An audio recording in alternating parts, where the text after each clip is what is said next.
How the Grinch Stole Christmas by Dr. Suess.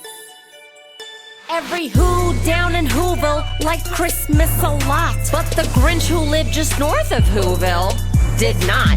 The Grinch hated Christmas, the whole Christmas season. Now please don't ask why, no one quite knows the reason. It could be his head wasn't screwed on just right. It could be perhaps that his shoes were too tight. But I think the most likely reason of all may have been that his heart was 2 sizes too small.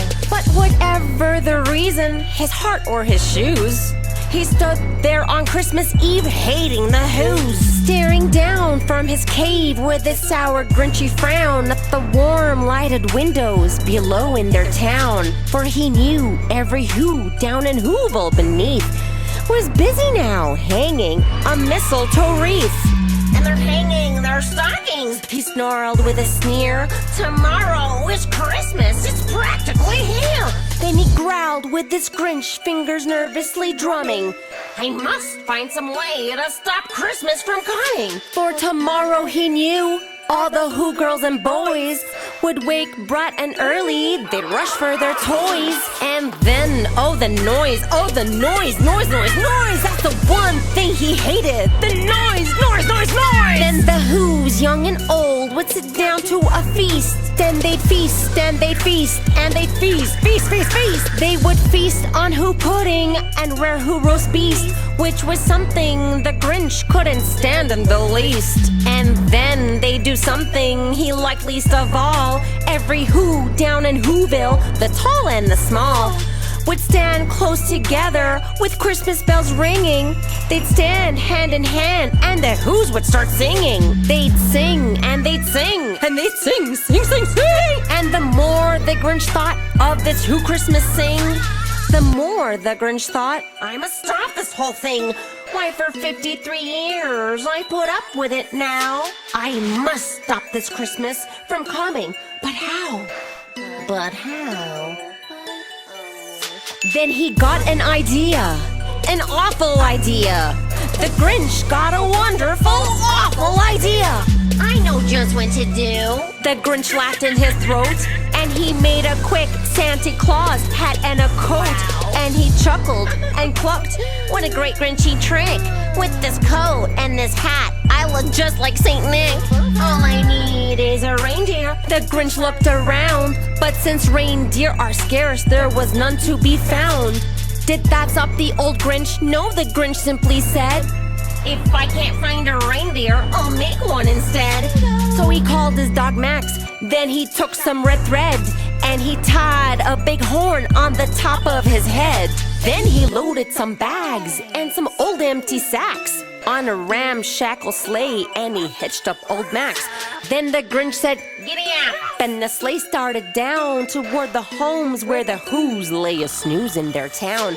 All their windows were dark, quiet snow filled the air. All the Who's were all dreaming sweet dreams without care. When he came to the first little house on the square, this is stop number 1, the old Grinchy Claus hissed. And he climbed to the roof, empty bags in his fist. Then he slid down the chimney, a rather tight pinch. But if Santa could do it, then so could the Grinch. He got stuck only once for a moment or two. Then he stuck his head out of the fireplace flue, where the little Who stockings all hung in a row.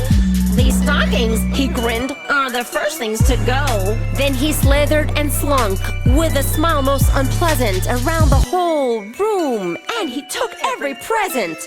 Pop guns and bicycles, roller skates, drums, checkerboards, tricycles, popcorn and plums, and he stuffed them in bags. Then the Grinch very nimbly stuffed all the bags one by one up the chimbley. Then he slunk to the icebox. He took the Who's feast. He took the Who pudding. He took the roast beast. He cleaned out that icebox as quick as a flash. Why, that Grinch even took their last can of Who hash. Then he stuffed all the food up the chimney with glee. And now, grinned the Grinch, I will stuff up the tree. And the Grinch grabbed the tree and he started to shove when he heard a small sound like the coo of a dove. He turned around fast and he saw a small who. Little Cindy Lou who was not more than 2. The Grinch had been caught by this tiny who daughter, who got out of bed for a cup of cold water. She stared at the Grinch and said, Santa Claus, why? Why are you taking our Christmas tree? Why? But you know that old Grinch was so smart and so slick. He thought up a lie and he thought it up quick. Why, my sweet little tot, the fake Santa Claus lied.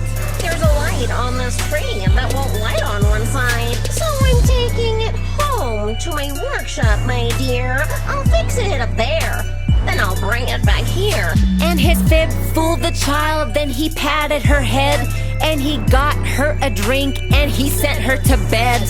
And when Cindy Lou Who went to bed with her cup, he went to the chimney and stuffed the tree up.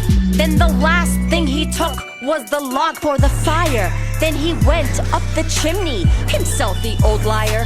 On the walls he left nothing but hooks and some wire.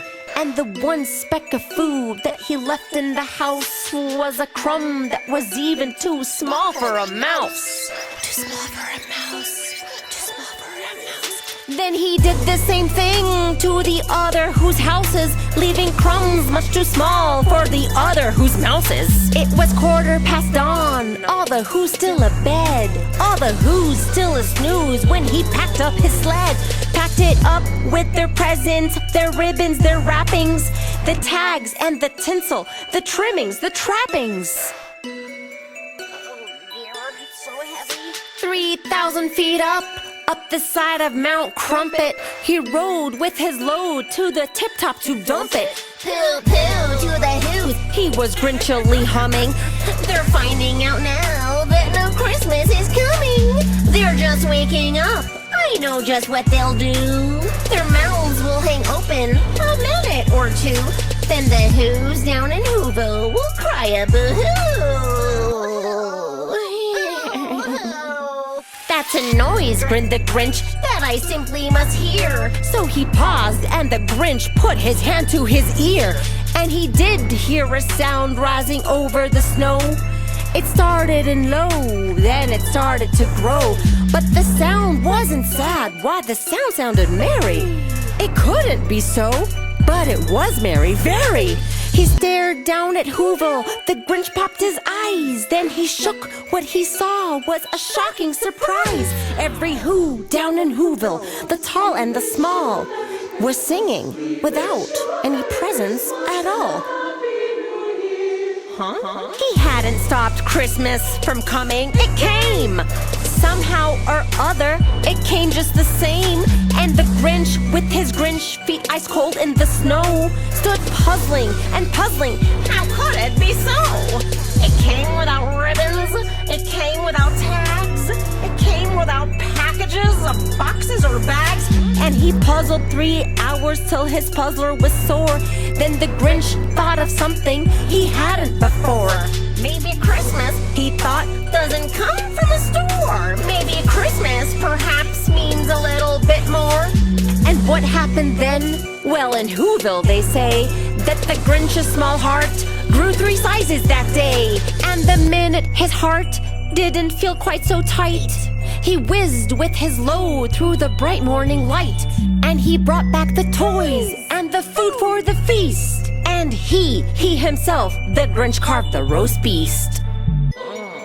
Merry Christmas, everyone.